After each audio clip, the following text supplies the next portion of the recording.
تأملات أسبوع الآلام من مجلة العالمية مع رئيس التحرير فوزي عساكر. يا رب، عم احكيك من لبنان، الوطن الموجوع يلي مثلك ماشي على طريق الجلجلة من أول ما خلق مثلك بردان ومضطهد وموجوع. هالبلد الصغير يلي انت حبيته وقلت لموسى لبنان وقف الله على الأرض عم يحترق وعم يرفض يموت.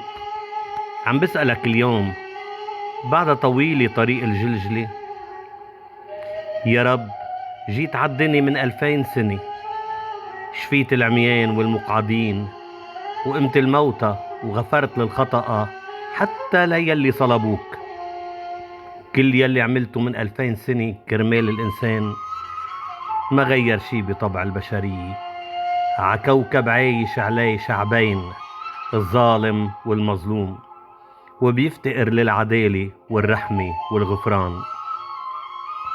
شو هالإنسان يلي ما بيتغير بعالم كله حروب ومآسي؟ الزعيم بيخلق العقيدة والشعب بيموت كرمال الزعيم. شو هالبشرية الفاسدة يلي صلبتك من 2000 سنة وبعدها عم تصلبك كل يوم كرمال أطماع العرش والتاج؟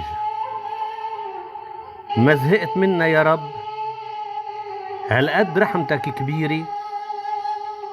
أي متى رح يبطل في شر على هالأرض يلي بتساعي الكل وما حدا راضي؟ طل ع شباك السما وشوف شجر الزيتون مطرح ما كنت تقعد مع تلاميذك عم يحترق. بيوت الناس صارت مقابر. يا يسوع، مش كل يلي بيموتوا بدهم يموتوا، في ناس بدها تعيش بسلام. انت بتقبل يلي بيحب السلام يموت؟